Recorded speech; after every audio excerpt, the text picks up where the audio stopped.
他们第一次约会做什么事情，你们知道吗？他就带他老婆去看。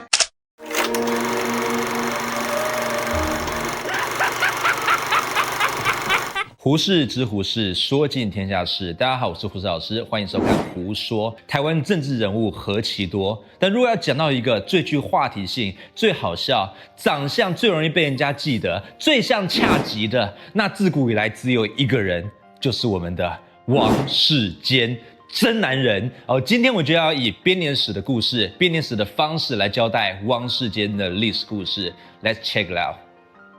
1960年1月1号，王世坚出生于台北市建成区打铁街，今大同区赤峰街，所以王世坚呢是元旦宝宝，跟言承旭都是一样元旦的。那为什么我知道言承旭呢？因为我有个就是很厉害的技能，就是我不知道为什么就会记到每个人的生日。像老师我啊，就是在以前比较年轻的时候有个超级特殊能力，现在有点退化了。我一进到教室里面，我跟我每个教室一次进去，然后先打招呼完毕之后呢，就会叫大家从第一个开始把你们的生日报出来给我，报到最后一个。对，然后报完毕之后呢，我可以就瞬间的把第一个到最后一个的生日直接附送出来。我保持的一个记录是182人，182人从第一个报到第180个，报完毕之后，我在教室里面直接当下附送出来。光是这个步骤就花了我整整30分钟。对，就这样，这是我的个人记录。那我很多学生都知道我这方面很天赋异禀，但是现在有点老了，做不太到这件事情。我在32岁之前都可以办到这件事情。OK， 天赋异禀啊，这方面我也不知道为什么上帝给我这个能力，到底要干嘛？我也不知道，是要我可以一直不断的买礼物送给大家吗？对不对？财神爷这样子。OK， 好，然后再来继续第二个就是王世坚的外祖父，也就是他的外公，叫做张荣忠哦，跟我同姓，我本姓张哦，是台湾文化协会的重要成员。什么是台湾文化协会呢？就是林献堂跟蒋渭水在1921年成立的那个台湾文化协会。OK， 然后常年反对日本殖民统治。中华民国政府迁台之后，他外公在228事件中在嘉义被逮捕，然后处死，所以王世坚家也是228的受难家属啊。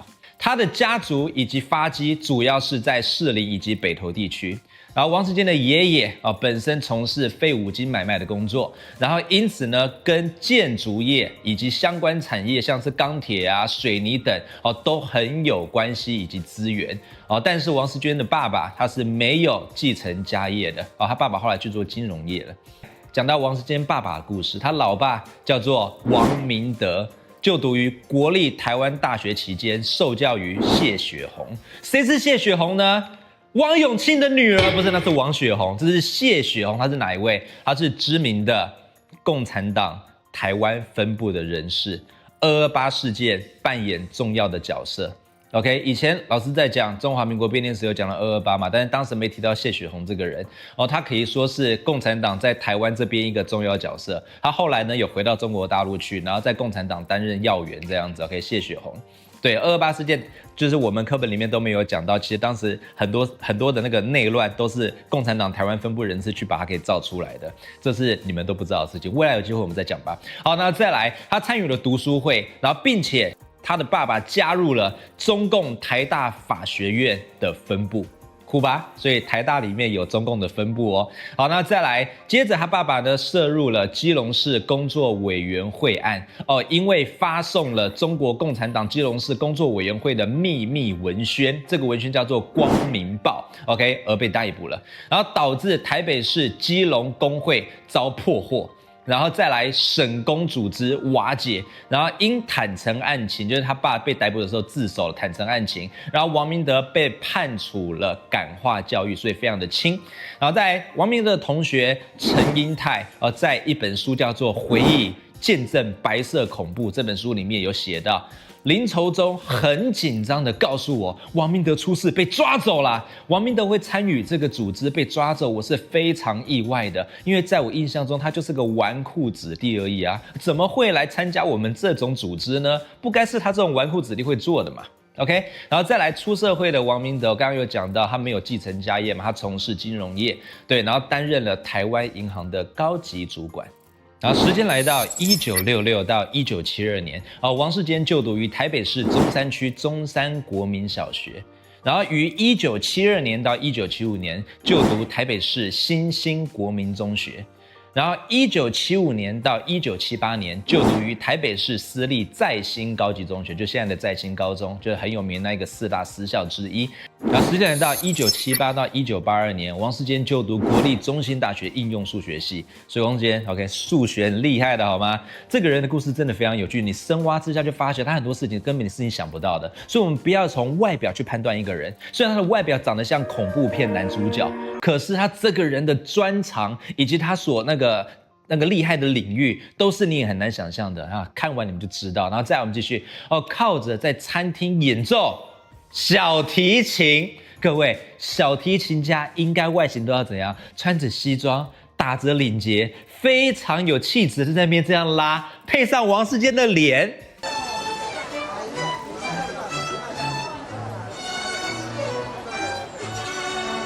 是不是想象不到？够反差了吧？然后再来，不要，而且他的小提琴不是那一种只会一点点，只懂一点点 ，no， 他是很专业的小提琴家。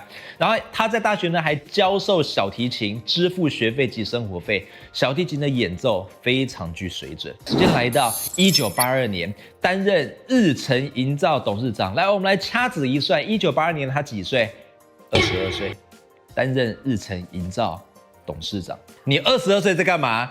恰吉22岁当建设公司董事长，牛不牛逼？就是牛逼，好吗？然后再来，他拥有日成新建设公司、日成营造厂公司董事长头衔，一直到2016年，从22岁当董事长，一路当到他56岁，厉害了吧？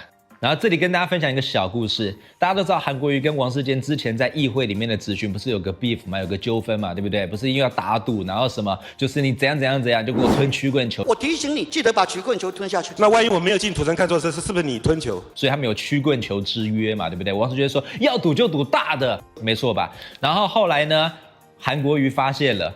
他从小住的眷村，就是在新北市中和区的寿的新村，在2000年改建殊不知这个寿的新村就是王世坚建的，而这间公司董事长居然就是王世坚。真的吗？我完全不知道这件事情啊。OK， 他的建造公司就是日成营造公司，而当后来那个韩国瑜知道这件事情的时候，就是大呼哇塞，我们两个之间的缘分原来那么深啊，实在是太巧了，很妙吧？从小住的家，没想到就是王世坚盖的。时间来到1988年到1992年，王世坚呢就读于中国文化大学应用化学研究硕士班，所以王世坚的大学学士是数学，然后硕士呢则去读化学了，所以他数学跟化学方面的专家。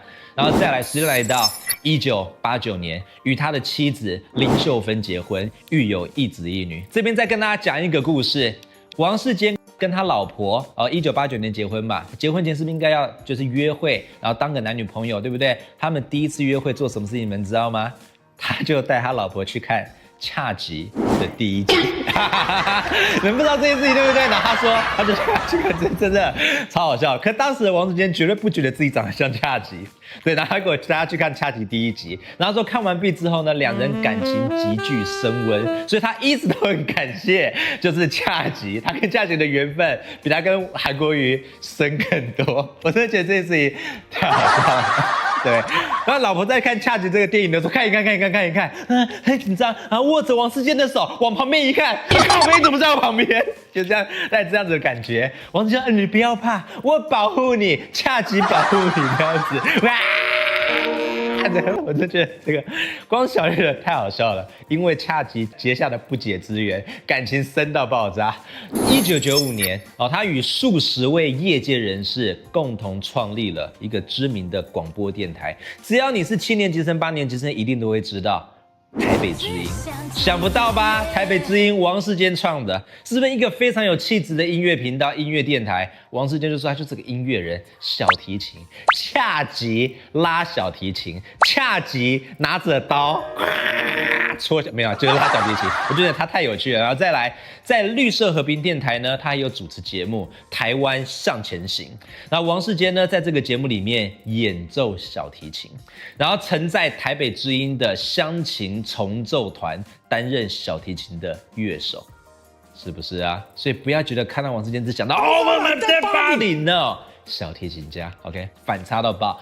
时间来到1996年，民进党在总统大选之后呢，出现了严重的财务危机，发不出党工薪水了。然后接下来党内呢就积极寻求企业界的援助。然后王世坚当时担任民进党的顾问，然后与台塑集团的王文洋、益美食品的高志明、贸易商方能的并称为民进党4大金主。讲到这，你们想得到吗？他跟王文洋并列耶，民进党4大金主，所以王世坚超有钱，好吗？他那个整个财务能力好到你们难以想象。你看，长得又像恰吉，数学化学又好，又会拉小提琴，又是超级大金主，你哪一个可以跟王世坚的脸给合在一起的？没办法嘛，对不对？所以不要以貌取人，人不可貌相，世间不可斗量，好吗？然后1997年同一年出版这辈子唯一一本著作《台北向前行》，推动10倍数改革的台北市，所以后来还当了作家。时间来到1998年12月5号。他参与了第8届台北市议员选举，获得了21917票，得票率11.16%，初次当选台北市议员。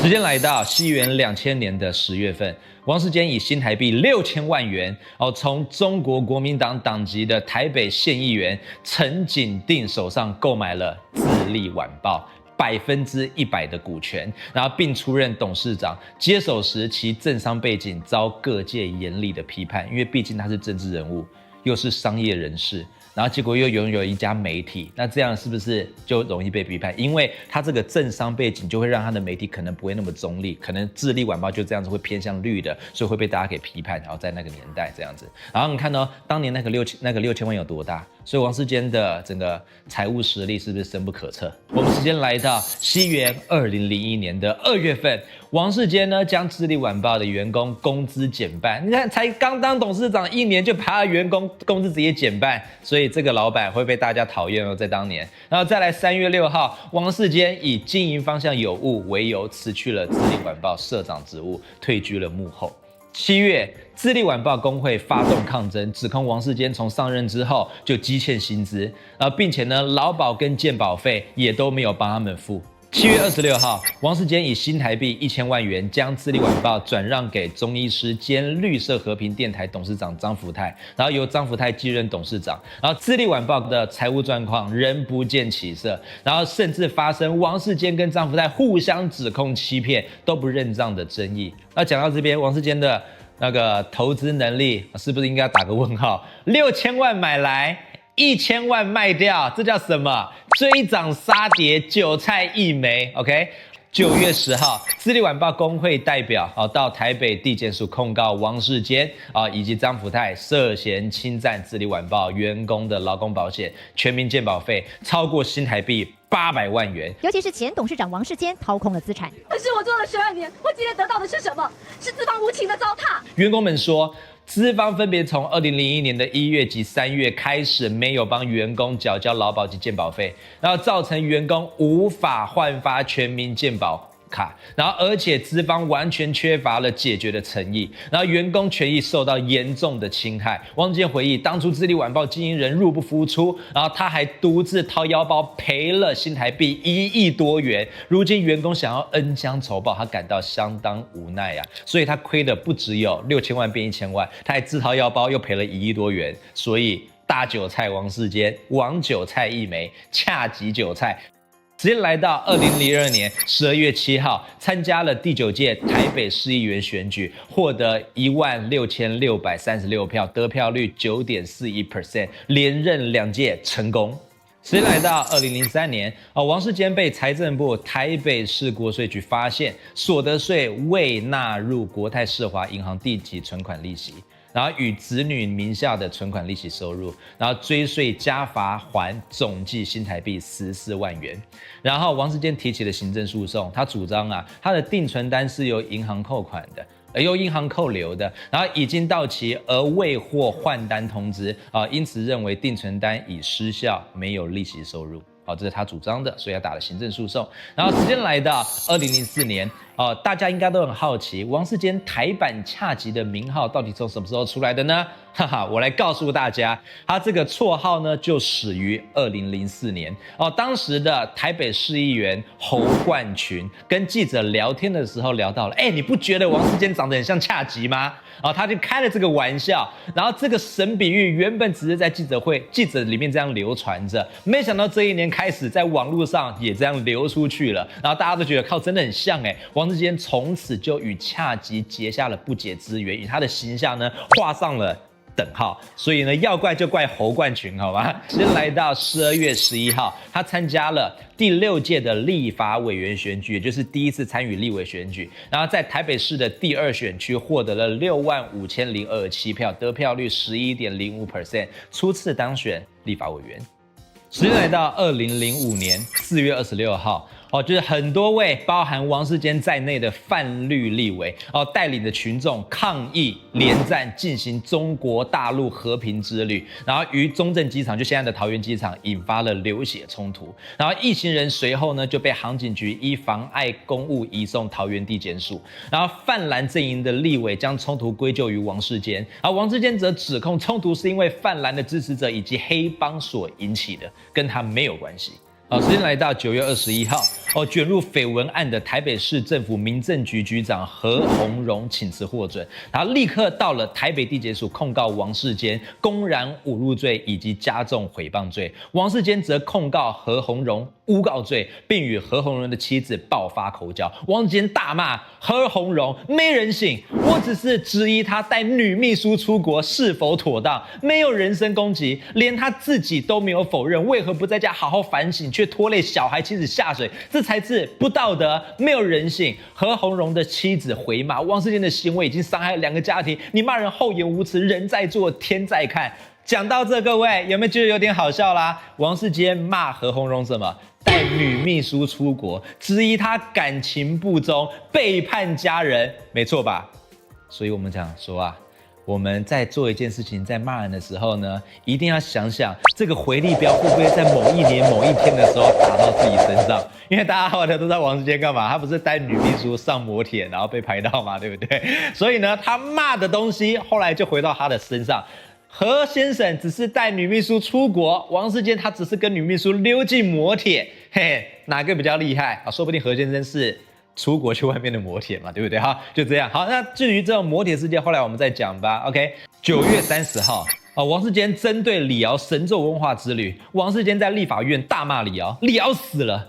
真的死了！你在立法院公开说李敖死了，李敖死了，李敖大师死了，说了半天，你有什么根据呢？真的，你在跟鬼讲话。李敖在大陆的3场演讲，第1场风骨尚存，第2场狗尾续貂，第3场欲振乏力。王世坚超适合当个 rapper， 知道吗？你看讲话有没有很有饶舌歌手的感觉？杀人魔王的毛泽东可以被歌颂，血腥镇压的天安门事件可以被漠视。李敖，你怎么变成这个样子了呢？还叫什么大师，对不对？10月4号，李敖在立法院说，王世坚已经于2005年10月3号向他道歉，但他不满意王世坚在议场骂人，却在南侧道歉。这跟我们讲的好像就是蛮像的。我们都说什么大街骂人，小巷道歉，王世坚议场骂人，厕所道歉。为什么选择厕所？我也觉得很奇怪，是2个在隔壁大便吗？大师。对不起我刚刚讲话讲太重，没有关系，没有关系，你好好大便嘛。好，然后再来就是，然后如果呢他当选台北市长，他要聘王世坚当殡仪馆的馆长，因为王世坚会宣布还活着的人死了。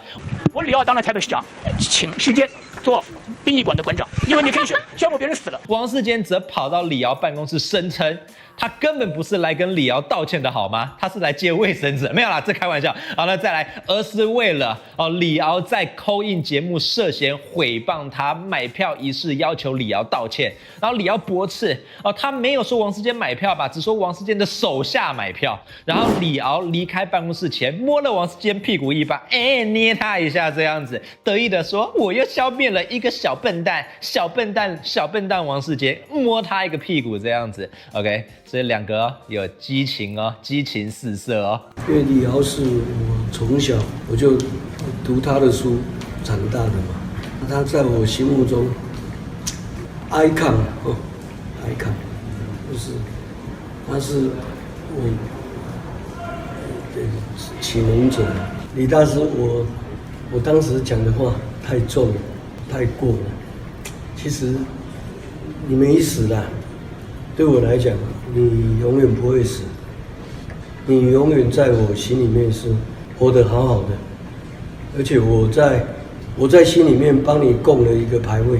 时间来到2006年5月21号，王世坚批评姚文智用苏贞昌的名字批评苏贞昌，苏贞昌，又很有饶舌歌手的感觉了，是失格、没品德，然后又缺德，这不是任何受到教育、有教养的人会说出来的话。然后至于前谢长廷办公室主任林耀文批评苏贞昌内阁是一人得道，鸡犬升天，王世坚回批，当初的姚文智跟林耀文才是鸡犬升天吧？现在的姚文智与林耀文都是少年得志、狂妄自大。姚文智委托律师控告王世坚加重诽谤罪。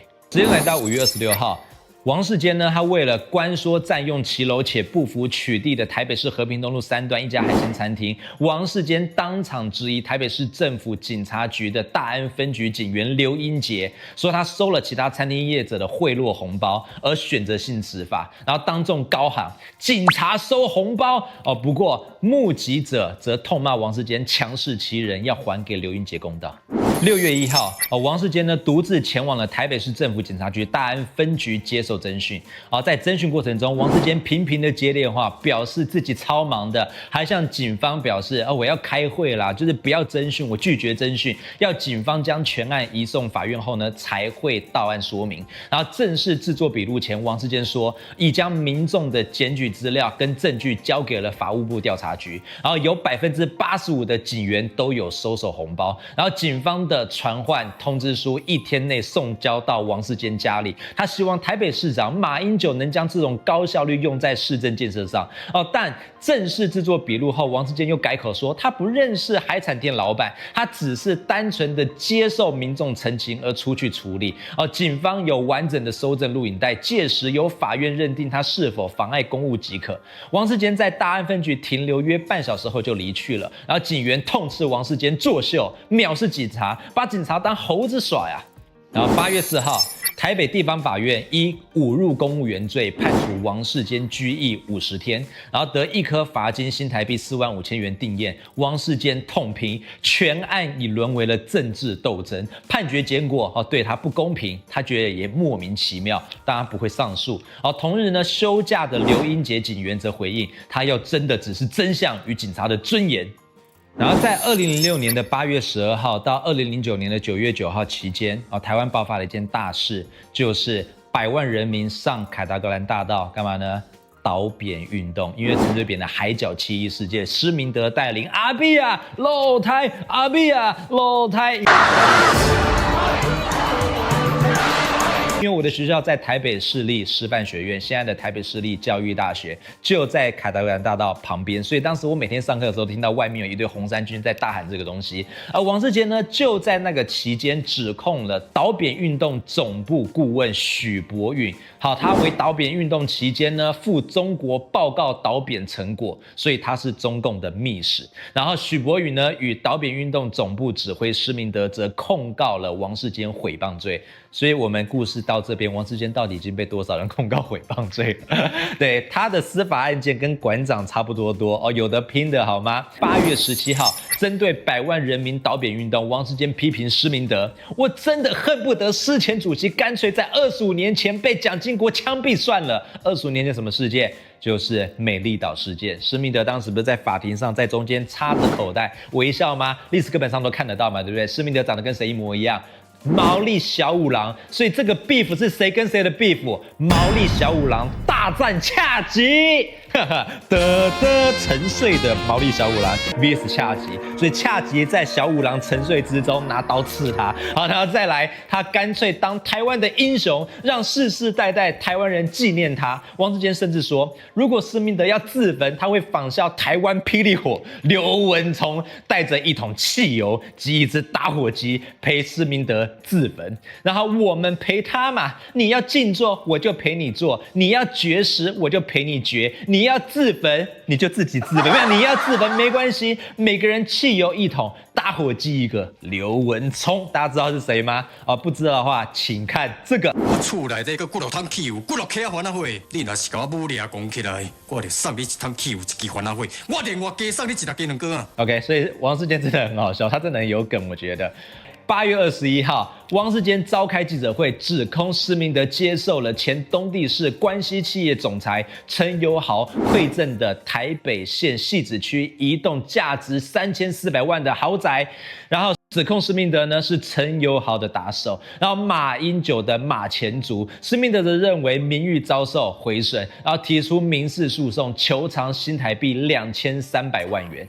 时间来到8月30号。OK， 回力镖飞着，啪，打到了恰吉本人。王世坚呢被一周刊披露，27日录完节目后呢，跟他的核心女助理小文碰面，两人前往五股的一个汽车旅馆，停留了3小时，刚好就是休息的时间。然后同日下午，王世坚召开记者会，表示前往汽车旅馆呢是因为受到了张伟京的请托，并公布了当天的对话录音，就是他跟张伟京有个录音，就是张伟京拜托他去汽车旅馆里面跟小文谈事情这样子。时间来到10月12号，2003年的逃漏税案，台北市高等法院判决他需补缴罚锾，王世坚表示不服。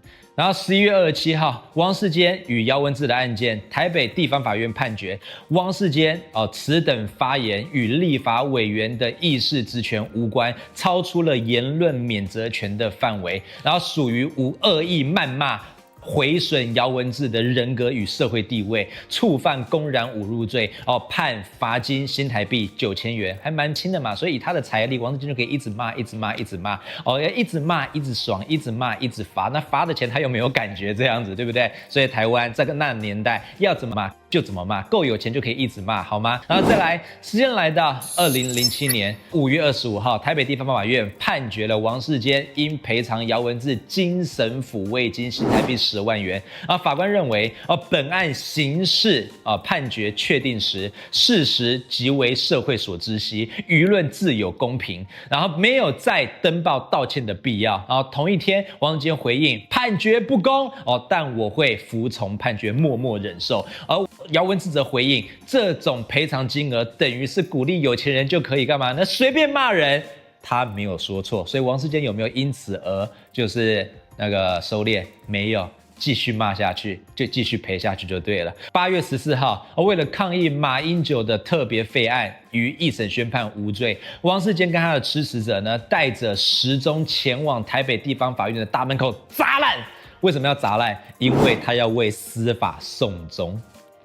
所以现在是不是很多人也要带着那一个时钟，然后去那个法院，就是大家去砸时钟？对，因为这2年台湾的就是各种法律事件真的是莫名其妙的层出不穷嘛，对不对？10月21号，就是王世坚，就是刚刚我所讲的，就是摩铁案件，他不是说张伟京有录音吗？对不对？然后张伟京呢向苹果日报坦诚，王世坚上汽车旅馆的案件中提出的录音证据是配合。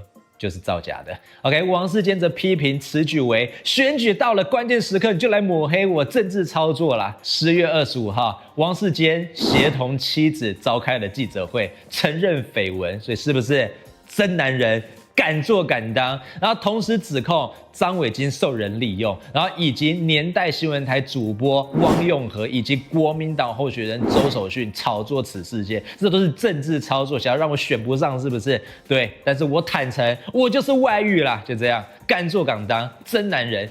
好，时间来到2008年的1月份，王世坚之前不是指控施明德吗？对不对？然后再来台北地方法院判决了王世坚应赔偿新台币150万元。很多吧，对不对？所以再也不是9000元了。然后王世坚呢，要在10家平面媒体刊登道歉启事。王世坚提出上诉，台湾高等法院宣判王世坚要赔偿100万元，所以呢，打折就是减少了50万变100万。然后再来，并在3家平面媒体刊登道歉启事。王世坚继续上诉。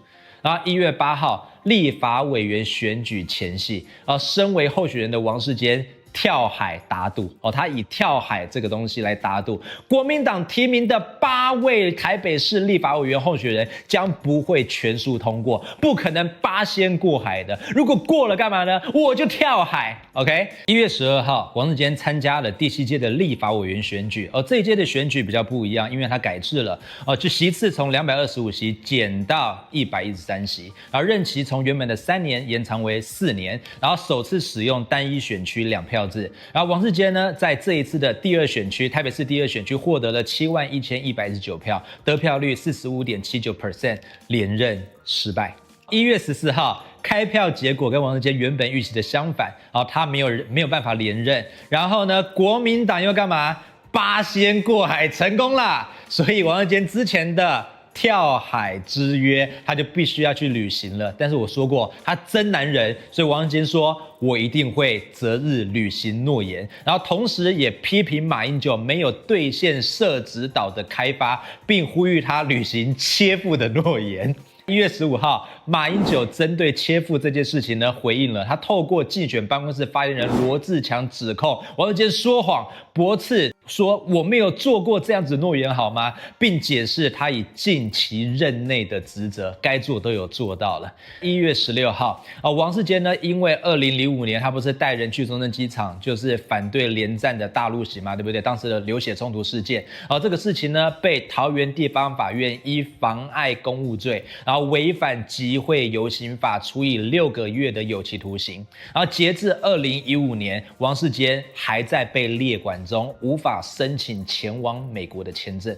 1月28号，王世坚在教练的陪同之下，于3支乡的浅水湾，然后骑水上摩托车出海，然后离岸数10公尺处，他站立的时候，因为风浪太大，重心不稳，跌落海中。大家应该有看过那个影片嘛，对不对？请看这里。站在水上摩托车后座，原本想要帅气跳海，没想到一个浪打来，重心不稳，直接滑进海中。世坚入海，没看过恰吉跳水吧，对不对？2月15号，王世坚当年指控就是岛扁运动时期那个徐柏宇嘛，对不对？然后台北地方法院判决王世坚未提出证明真实性，然后构成诽谤罪，判处拘役50天后来减为25天，然后可以1颗罚金。然后全案呢还可以上诉，不过本案件的民事部分，法院认为王世坚对徐柏宇前往中国一事表达个人主观意见，应受言论自由的保障。然后于2008年1月底判决王世坚胜诉。所以从刚刚到现在这么多的案件，王世坚终于有一个打赢的了，恭喜恰吉终于赢了一场。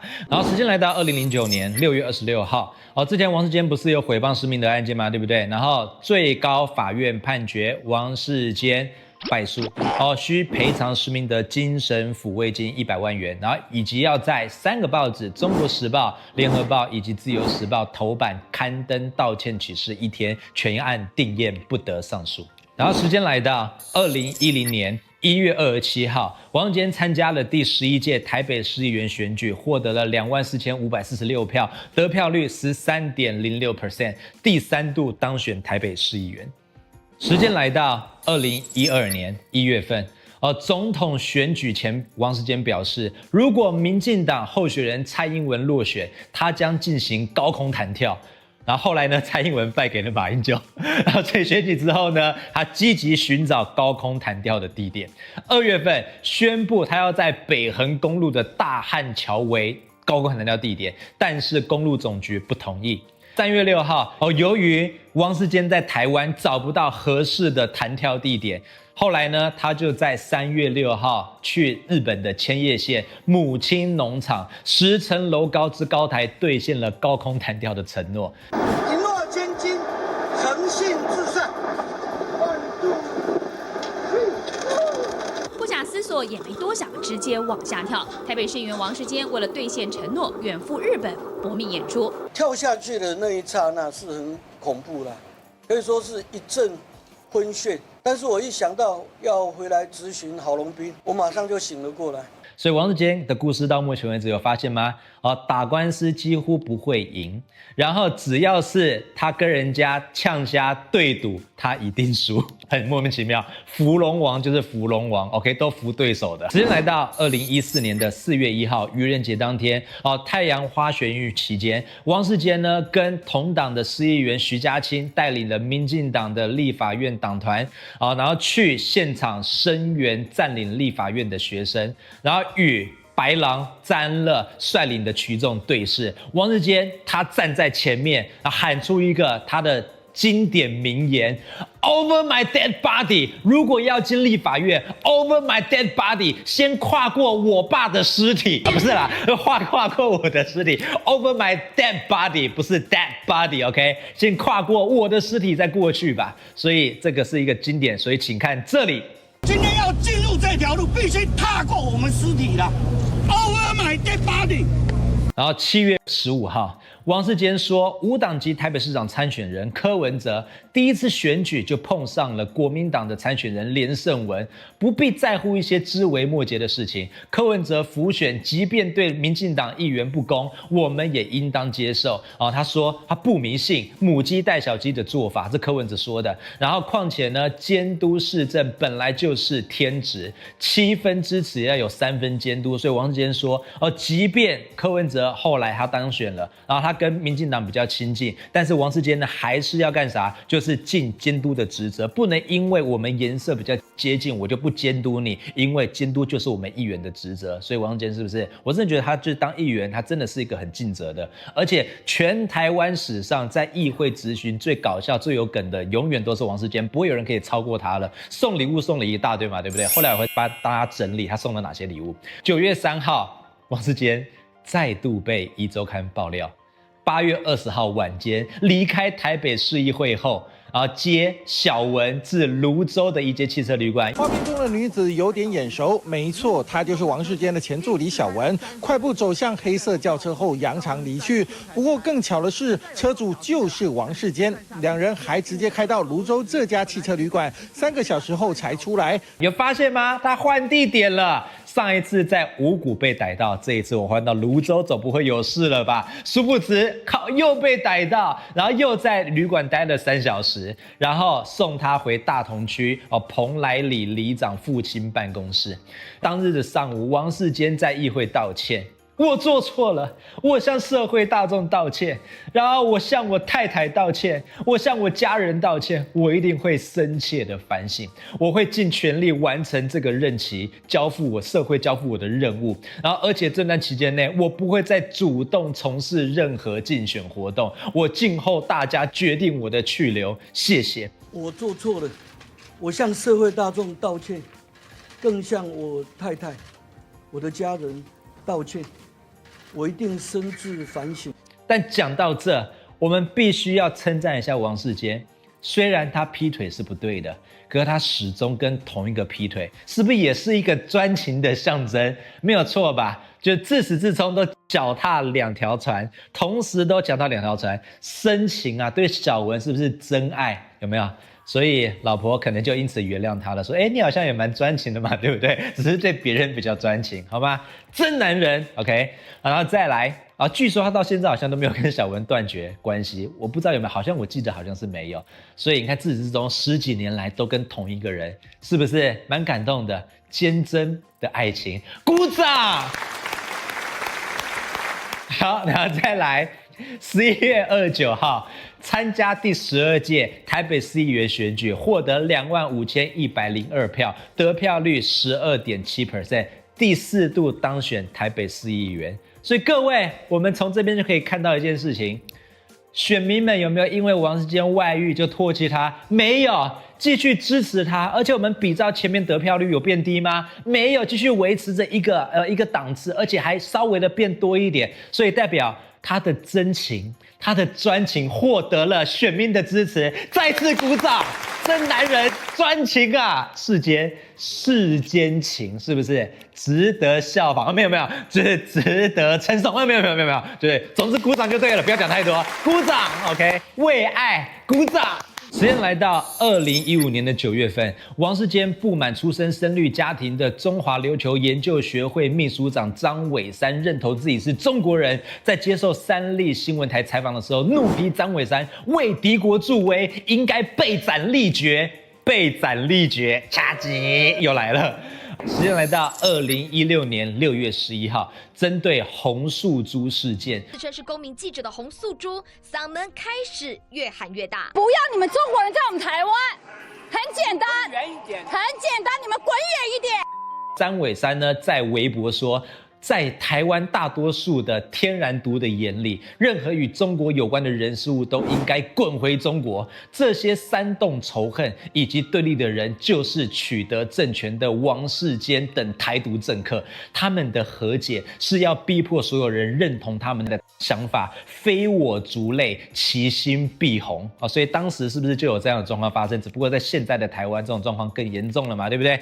时间来到11月15号，王世坚呢就菜价飙涨的问题然后与北农的总经理韩国瑜在议会的质询期间吵起来了。然后韩国瑜呢提起此事时呢，他要求立法委员段宜康干嘛呢？跟我打赌啊！如果今天就是你们讲的是不对的话，你就给我吞下曲棍球好吗？然后要求王世坚一同打赌曲棍球。王世坚说要赌就赌大的 ，OK？怕你呀，来呀，就吞啊，这样子。我跟你搞这种小玩意的，你们搞什么曲棍球、小儿科了，你不用跟我来这一套。柯市长，只许州官放火，不许百姓点灯。我赌就赌大的，我不跟你搞这种小玩意。2018年的6月份，当时香蕉盛产。但价格十分低落。为了提倡全民吃香蕉救蕉农，时任行政院院长谁呢？我们现今的赖黄总统赖清德提出了香蕉连皮一起水煮，一起吃下去，熟了拿来沾酱油吃，超好吃，好吗？现在行政院院长赖清德还推荐生香蕉水煮沾酱吃，此举被各家媒体讨论。院长，香蕉皮有吃了吗？干干的苦笑几声，笑得好尴尬。6月12号播出的政论节目《新闻生喉咙》中，生喉咙拓野哥。没有，然后再来，王世坚说香蕉问题解决了。我们的功德院长赖清德推荐了养生吃法，可以连皮一起吃的这个吃法他说就是香蕉水煮连皮一起吃嘛，对不对？然后再来，以彻底解决了这个事件，然后并直呼果肉果皮一起吃，你认为香蕉还有问题？根本没问题嘛！结果好笑来了被来宾打脸说，赖院长根本没有这么说，好不好？他根本没有说要吃皮，好吗？你帮赖院长讲错了啦。接着主持人就发给各个来宾一人一根香蕉，然后呢，王世坚为了圆自己所说的话，便把香蕉皮一起吃下去，然后再来。当然是那个各个来宾都没有，只有王世坚，他就硬把它给吞了下去，然后还说吃起来像剥皮辣椒的口感呢。香蕉皮煮过以后像剥皮辣椒，是皮对不对？蛮好吃的，真的蛮好吃的。带皮香蕉大口吃，王世坚神色自若，嚼得津津有味。失恋的人才要吃香蕉皮。此举现场来宾与电视机的观众感到惊讶，还真的给我吃得下去。所以从这个举动，我们又知道王世坚是什么真男人。OK， 从不畏缩，说到做到，所以这样子的人是不是就值得大家的就是支持？所以难怪选议员怎么选怎么上，有没有？所以世坚哥，我支持你。时间来到8月23号，柯文哲提出了柯 P 认同卡他说必须要认同柯文哲才可以帮忙站台拉台声势，但多数的参选人并不买单。汪世坚提出了反制，认为议会是监督单位，议员更不会是市长的啦啦队，而柯 P 认同卡呢，根本是柯 P 的输成卡，然后故呢他就自制了柯黑小卡。如果他真要发行这样的卡，我就要发行柯黑卡。讽刺柯文哲说谎，柯文哲在接受访问的时候，则酸虽然说什么呢？王建民啊，王建民，喂，怎么讲到王建民了？虽然王建民也好像有这样子的案件啦，好吧？王建民，对不起，台湾之光不该扯到你。再来，他说他酸王世坚可发行汽车旅馆会员卡，不是王建民，王建民可是我们的声卡球台湾天王。OK， 那再不是王建民，是王世坚。OK， 声卡球不能又讲错了，突然想到。恰吉投声卡球，然后再来可发行汽车旅馆会员卡，然后柯文哲呢，他支持说，如果你做的话，我一定支持你，我一人呢买一大堆，好吗？一卡在手，房间我有。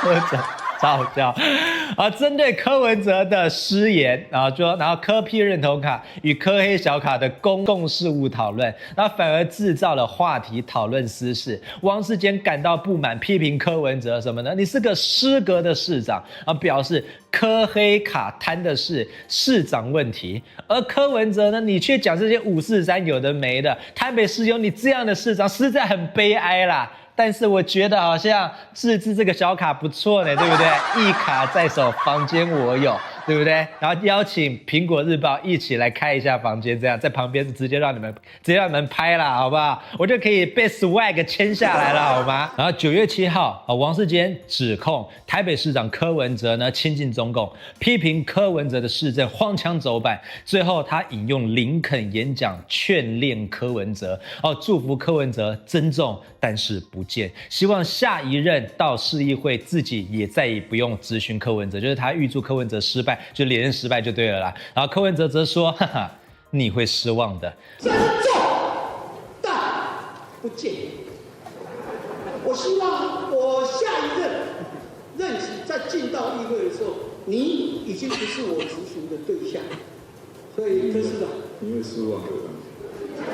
然后王世坚再次表示，我会备妥应该带的药，再次祝福柯文哲早点到偏乡做医疗，台东去那边行医就对，不要再来搞市政了。然后11月24号，王世坚参与第13届台北市议员选举，获得18945票，得票率10.20%，第5度当选台北市议员。台北市议员他选5次全上，5连霸，这又证明了一件事情，他真男人的形象是不是选民继续支持下去？支持啦，再次鼓掌。12月8号，当时呢，由于民进党在这一任的台北市长选举，他们就不是支持柯文哲了，而是要推姚文智出来。可偏偏姚文智他当时是立法委员的身份，所以他必须要放弃立委身份，然后去选台北市长嘛。那他立委身份放弃之后，不就要补选吗？而王世坚觉得这个补选呢，不能跟白的合作，他说应该民进党要自己提一个人出来，然后去参与立委补选，不要跟白的合作就对了。然后他还说，就是我们民进党的支持者啊，就是不能愧对姚文智的牺牲啊。那如果今天民进党的人士还是决定要跟白的合作，去拿一个民众党出来去参与补选的话呢，那姚文智的牺牲不就白费了吗？对不对？然后他说，县市长选举才刚落幕，然后这些民进党有些支持者就干嘛？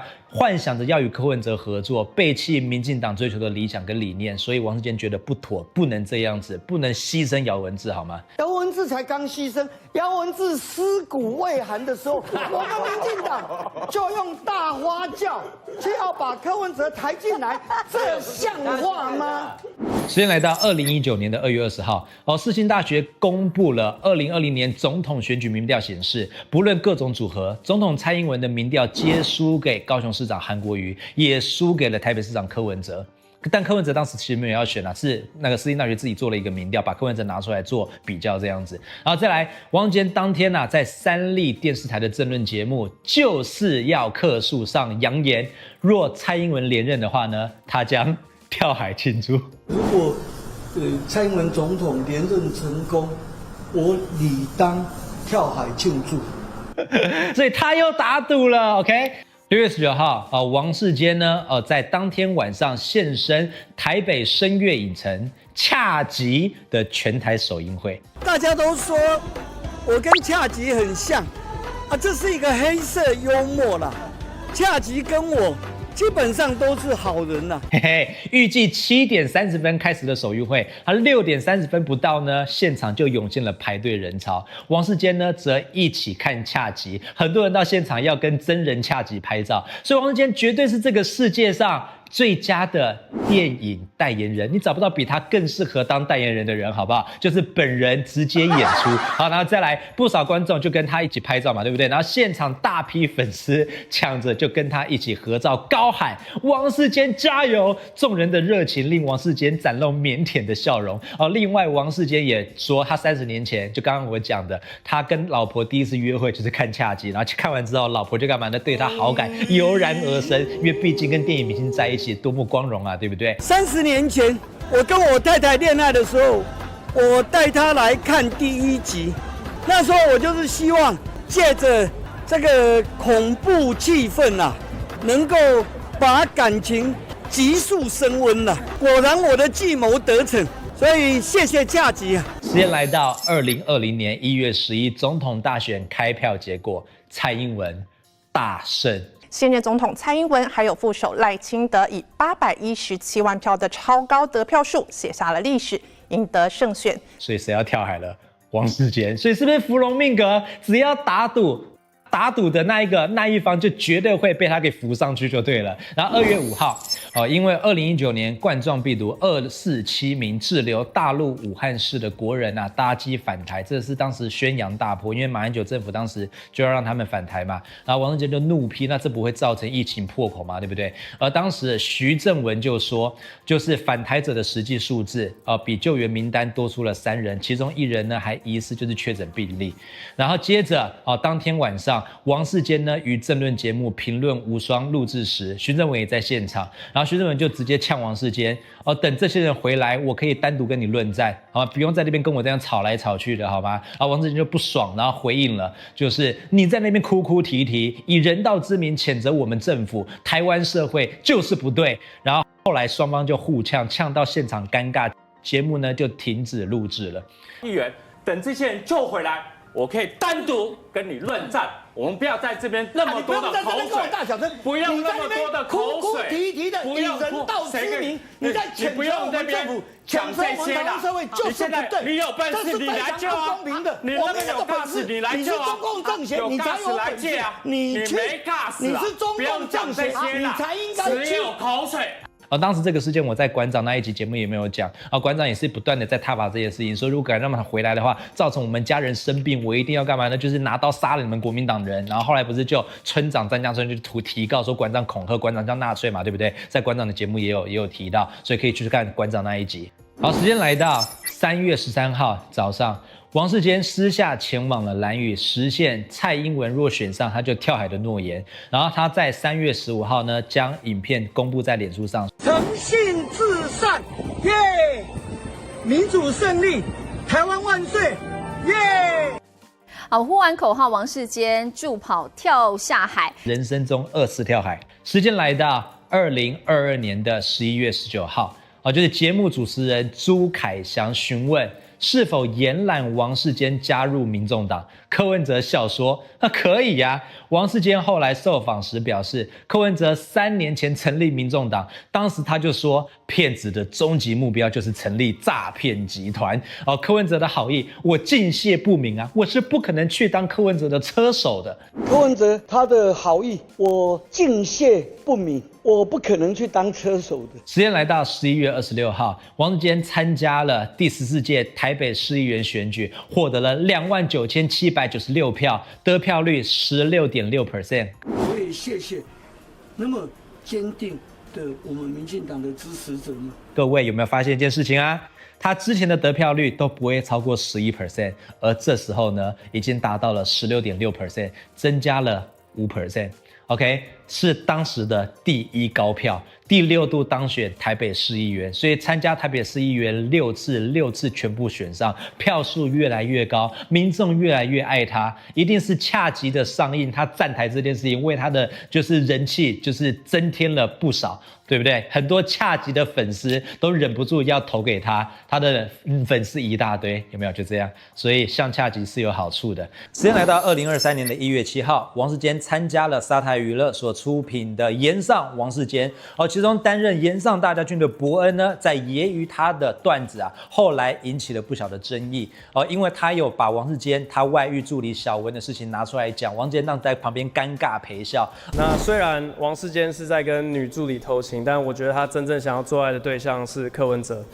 我很好奇，如果你们在床上做爱的时候，你也会送柯文哲道具吗？而看了这个节目就觉得正方立场支持伯恩，就觉得这个节目本来就是长这样子的嘛，上节目前就要知道什么都可以讲啊，荤素不忌嘛。反方立场就说伯恩这样太过分了，他把这个拿出来讲呢，对王世坚的家人是不公平的啊。然后王世坚本人对于这个怎么回应呢？1月9号，王世坚受访时提到，自己有感受到被冒犯，当下是确实是很难过，我吓一跳说怎么讲这么那个啦？一开始我以为就伯恩嘛，我到后来才知道名字叫岩上。那岩上的定义是什么？我到现在也不清楚岩上是什么。所以我一开始以为说是去上伯恩。那我想，过去蔡总统、韩国瑜都去嘛，在选总统那段期间。那我想，这人好像是很幽默很有趣，博君一笑，我觉得这样很好。可我自己忘了啦，我自抬身价，我忘了说我又不是蔡英文，我也不是韩国瑜，我哪有那种待遇？我讲原来去是这样。他们也没恶意，他们纯粹就是这种走高级酸啊，幽默挖苦，那这是为了博君一笑嘛。因为现在社会这么沉闷，所以我想这也是另类的选民服务。所以在这边我们看到王世坚真男人怎样呢？有一个很大的风度啊，有没有？所以世间肚里能撑船，世间房间有小文。好，然后再来3月20号，王世坚登记参选党内台北市第2选区的立法委员的初选，然后与现任的何志伟竞争提名。4月20号呢，他以41.9% 的民调结果胜出，所以获得党内的提名。12月26号，蒋万安当选台北市长之后，第一次接受质询，王世坚就送给他一个大礼啦。他这样讲。蒋万安市长，今天我要为您送上您曾祖父的玉照，就是谁呢？蒋中正的画像。我今天要把你曾祖父的玉照送给你，我是希望能够提醒你，你没有犯错的空间。他就是跟蒋万安讲说，你要如履薄冰，要严厉的看待自己当市长的这个职责，没有犯错空间。然后蒋万安呢，则接受访问的时候表示，自己很意外会收到这样子的礼物，然后表情呢面露尴尬这样子。然后王世坚还预告之后会再继续送给他更大的大礼。时间来到2024年的1月13号，王世坚参加了第11届立法委员选举，然后在台北市第2选区呢获得了111605票，得票率60.53%，然后第2度当选立法委员。每一位当选的立委都要赶快回应社会的期待。时间来到8月24号，王世坚表示，若柯文哲没有被羁押的话，他将进行高空弹跳。如果我没有被羁押，你要不要蹲气棍球？我们来赌大的。要下政治豪赌，真男人王世坚当然没在怕。要赌就赌大的，要赌做得到的嘛。你要赌就来啊！高空弹跳，你愿意吗？又来了。而当时呢，柯文哲不是一开始是那个，还记得黄国昌不是在地检署外面写柯文哲无保请回，柯文哲无保请回。然后当时王世坚的脸书就被灌爆，说委员你要高空弹跳了这样子。可殊不知过没几天，柯文哲就被压回去了嘛，对不对？所以王世坚这次难得打赌，他是胜利的那一方，好吗？所以9月5号呢，台北地方法院呢就裁定了柯文哲羁押禁见。民众党主席柯文哲最新消息是在稍早他被北院裁定羁押禁见，然后王世坚还特别的坐车来到土城看守所外面送羁押饭。所以我要送柯市长一程鸡鸭饭，吃好吃满这样，然后大家就抨击他作秀，反正真的会送礼物就对了。圣诞老公公王世坚有没有？这样 We wish you a Merry Christmas，OK， 然后恰吉，然后戴圣诞老人的头那个叫什么帽子嘛，对不对？所以是蛮有趣的那个画面。时间来到2025年，就是王世坚的最后一年。这边不是说他的人生最后一年，指的是他就是故事情节的目前的最后一年，因为毕竟今年2025年嘛。然后他在2月份的时候呢，由于柯建铭不是抛出了大罢免，而王世坚本人是反对这件事情，他觉得不该无差别大罢免。那我希望适可而止哦。如果我们台湾如果要走向麦卡锡主义，那个是全民都不会接受的，全民都应该出来制止的。毕竟还是有一些好的立委，不能因为颜色关系就把它这样罢掉。而柯建铭面对了王世坚这样的说法，他抨击王世坚根本就是党内的叛徒，然后两个就这样杠上了。如果我王世坚叛党，我王世坚录音，我立刻退出政治，就这么简单。如果柯总召是诬赖，他胡说八道，那柯总召你应该怎么样？你自己想清楚。然后在最近今天是7月11号，在前2天柯建铭因为又有一个爆炸性的发言，说到时候罢免掉之后呢，说这些蓝委都要以刑法100条伺候叛国罪。我问你，刑法100条是什么？在立法院里面你不能杀人啊，那变成国体国号。要叛国，这刑法100条会伺候你啊，死罪可免，活罪能逃。但这个东西早在当年民进党还在街头的时期呢，就已经修法废除了。所以王世坚接受访问就说啊，我相信柯总召应该是口误，不是讲真的啦。我们民主不能倒退。早在我以前做民主社运的时候，就这个东西就已经被我们废掉啦，所以它不可能存在的，也做不到。民主不能倒退，说用这个来对付任何人，这是不可能的事情。民主是不会走回头路。但是柯建铭今天又讲说，没有废除，只是修法，它还存在，所以叛国罪依然是可以使用的。就这样 ，OK。2014到2022年，柯文哲当市长的8年间，王世坚每次质询送给他非常多的礼物。接下来呢，我们就要讲王世坚送礼全集。来到2015年的4月14号，王世坚送给柯文哲汤匙跟本机，这是王世坚送礼的第一次初期送礼。他奉劝柯文哲不要做媒一汤匙，说话一本机。台语怎么念呢？做模一汤匙，讲话一本机。因为我是不会讲台语的，有没有发音的蛮清楚的啊？做模一汤匙，讲话一本机。OK， 好，这样。为政不在多言呐，千万不要做模一汤匙，讲到几本机啦。然后时间来到2015年的6月9号。送不求人抓痒棒给柯文哲，他要柯文哲不要该抓的不抓，不痒的抓到流脓流血、流脓流汤。OK， 提醒你啊，处理市政就像抓痒，这个很实用。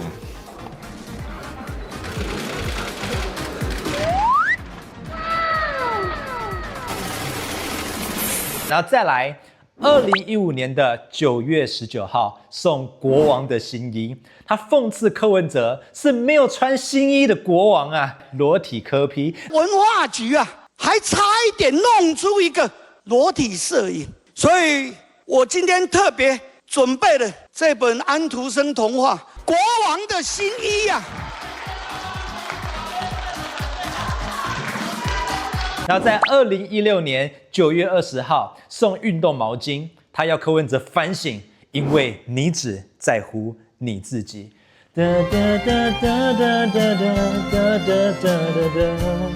我要送你这一条运动毛巾，让你每天带在身上，省思这句话，反省，因为你只在乎你自己。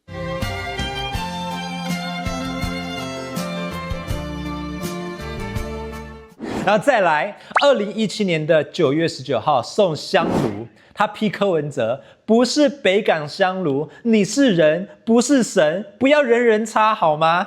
这个民主国家我们没有办法让每一个人满意。要众人感谢柯 P， 赞叹柯 P。柯市长，你真是政治版的妙禅啊！那坦白讲，那实在是。压力太大了。然后再来，2018年的4月10号送龙袍，这是我觉得最好笑的。当时他送的时候，旁边有个女议员在现场笑到快翻掉。他批柯文哲在演讲的时候自诩天子。他说你这个想要当天子是不是？今天我们就送龙袍给你了。旁边有个女议员笑到快翻掉，请看这里。柯市长的所作所为和言行举止没有最扯，只有更扯。上个礼拜天，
好，然后再来，2018年的7月16号，他送素颜面具，他批柯文哲什么都想当，就是不想当市长。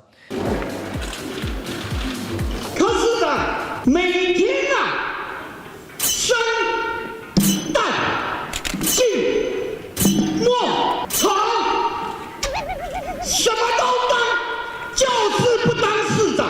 我们台北市民要一个正常的市长，有这么难吗？然后再来，2018年的9月7号送5星旗巨型木马，这个超厉害，因为它超大一只，可以拿去现场，我也觉得很佩服他。他说柯文哲的言行举止荒腔走板，毫无台湾意识，怎么给我亲共去了呢？中共借由你，活生生的在我们台湾上演木马屠城，珍重但不见。我希望我下一任期在进到议会的时候，你已经不是我质询的对象。你会失望的。阿弥陀佛。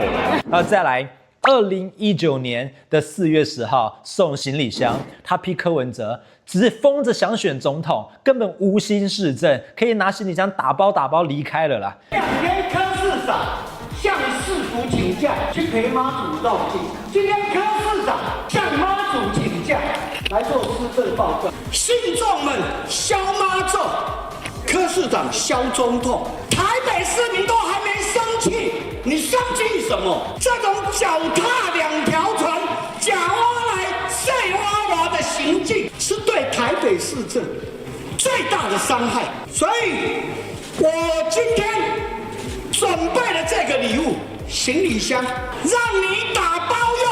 中鼎山林各有其志，要是你另有大志，心不在此，那就请你做个了断，打包走人。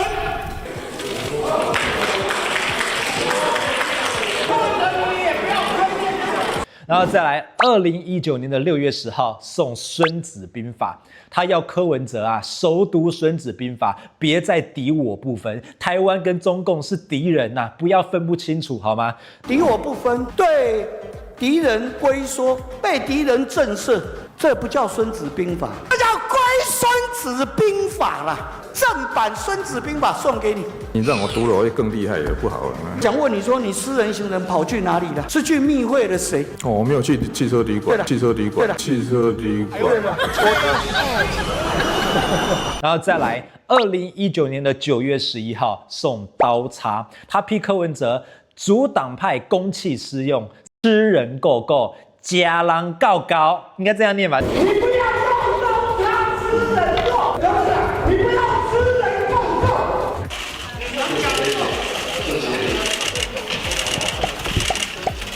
然后再来，2019年的11月12号送稻草人，然后逼柯文哲数有几次小鸟，然后说柯文哲有魂无体，就像稻草人，导致都更弊案重生。我来一起读个对问题，我跟你讲。你叫我科学一点，时间暂停。这是稻草人身上几只野鸟？你数一下。不，你数一下这上面几只鸟了，有这么困难吗？我为什么要帮你数？你自己算一算，你自己算一算。然后再来，2020年的4月16号，他送仿毛泽东的装就是毛装，他批柯文哲柯毛一体，民共一家，柯毛一体。1分抗疫，2分市政，7分发展。柯批跟中共真的是异曲同工啦，特别准备这一套毛装，要送给柯市长。再来，2020年的6月12号送先别急着吃棉花糖，我家也有这本书他批柯文哲急着吃棉花糖，兑现他的政治能量。OK， 不要这么急嘛。所以柯市长，因为你急着吃棉花糖，你急着兑现你的政治能量，所以你现在像是得了政治败血症，全身都是问题。更糟糕的是找不到解方。所以我送你这本书，算是解方了，好好的读一读哦，不要再拿回来了陈庆安，你以前他送的都拿去哪里啊？那你看那种当天就还了，按照说的那个都是道具也不是真的送人家。你就收着吧。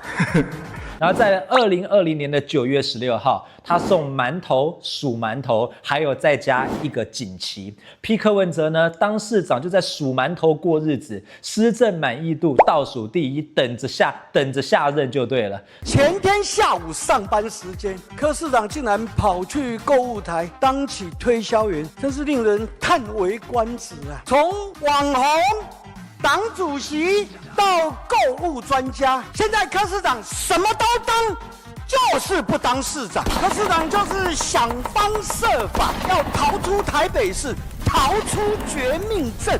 天哪，首都市长这个位置已经成了柯市长的鸡肋。柯市长现在的心态就是3个字：数馒头。已经开始倒数计时混日子了，所以我今天准备了一大盘馒头，你就慢慢的数吧。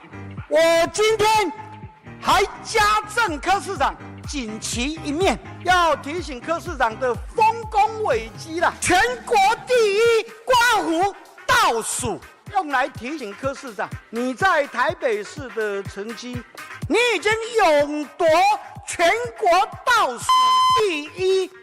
我现在就把这个馒头跟这个锦旗送给柯市长。柯市长，你好好反省反省吧。然后再来，2020年的11月6号送故事书《大青蛙爱吹牛》。我很佩服他从哪里找到这本书的，他真的很认真，因为这些送礼都要送到恰到好处，符合当下的时事议题。我真的觉得他真的太认真了，所以6连霸那个议员真的不是假的。然后再来，建议柯学习谦虚不骄傲，不要乱吹牛。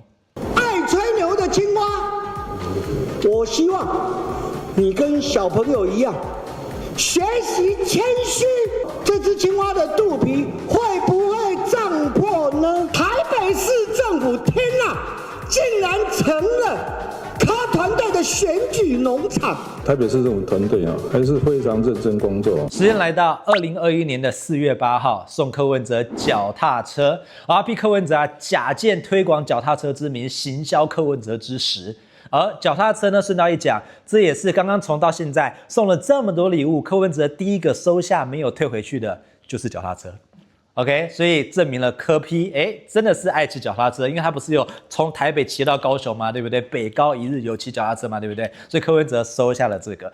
是觉得无聊，今年第3次大家觉得又来了。本来历届市长历年都会编列预算做自行车的推广运动，唯独柯市长他是假推广脚踏车之名，行销柯 P 之实，没有最瞎，只有更瞎了，怪东怪西，什么都怪。最奇怪的，他竟然还怪到脚踏车。所以好了，柯市长，我今天送一台你的最爱，我这一来就送给你，你就骑吧，上下班骑，在办公室骑，在家里骑，放假骑，天天骑。然后再来，2021年的9月16号，他送柯文哲魔戒。OK， 要柯文哲挂在办公室提醒自己勿执迷权力。OK， 不要就是把柯文哲当咕噜就对 ，precious precious precious precious precious precious。OK， 所以他觉得柯文哲可能长得像咕噜所以就是自己长得像恰吉，还是很像咕噜。我今天准备了一个魔戒，挂在柯市长办公室，提醒柯市长权力就像魔戒，一戴上去就脱不下来，不能一心只追求权力。2021年的11月12号，送角落生物绘本奉柯文哲角落生物人人爱，角落生物人人踹。你看又押韵了，我就说他天生就是个饶舌歌手。OK， 恰吉唱 rap， yo， 是不是？酷吧？我今天就送你这本《角落生物的生活》，让你好好体会一番呐。真漫画。不要搞破坏，可爱又无害。角落生物人人爱，角落政客人人踹。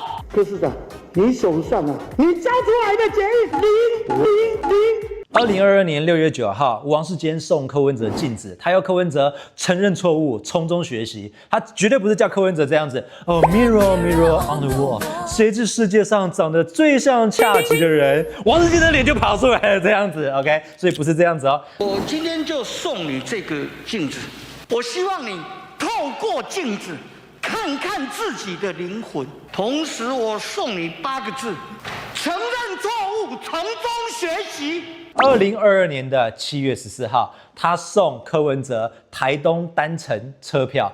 他讽刺柯文哲曾说，连任若不成功，就要去台东当医生。那柯文哲因为任期要结束了嘛，所以他说送你这个车票，你就可以去台东行医了，不要再来从政了，好吗？你说连任不成功，你要到台东马偕医院当普通医师。我当下喜出望外，我马上呼吁市民朋友们说，您这一票决定台东偏乡医疗的未来。简单讲，成全柯 P， 台东行医。我预购了一张5个月后往台东的车票送你。因为我不知道你的诚意到哪里，所以我只买了单程车票。2022年8月30号，最后一个礼物就是他送了小金人颁发最差市长奖以及汉堡，噔噔噔噔噔噔，然后再来他讽刺柯文哲治安、市安、交安3项夺10余年最差市长之冠，3冠王啊！三冠王，三冠王，三冠王，看有够难念的三冠王哦，搞定了。治安是16年来最高，交安是17年来最高，交安是15年来最高。柯市长，你真的是3冠王，都被你夺冠了。所以我觉得柯市长，你很值得在任期的最后，我就送上一个金酸梅奖最差市政成绩、最差市长奖。那但是不是啊？我今天要多送你一样东西，发人深省，希望你能够听进去的。我送你一个汉堡，我今天加送你这个汉堡。那个柯市长，那个汉堡是模型，你不要真吃哈。OK， 所以呢，这样子看来，前后送了30余个礼物给柯文哲，是不是真爱？所以你们以为王世坚爱的是小文吗？问世间情为何物，直笑世间生死相许。他跟柯文哲才是真爱。柯文哲也是小文，所以去汽车旅馆的搞定了。我知道了，何姓小文是烟雾弹。真正的是柯姓小文，知道吗 ？OK， 所以咖喱 gay 嘣嘣嘣，咖喱 gay OK， 所以这就是我们世间送礼全纪录，搞定，拜！记得点赞关注哦。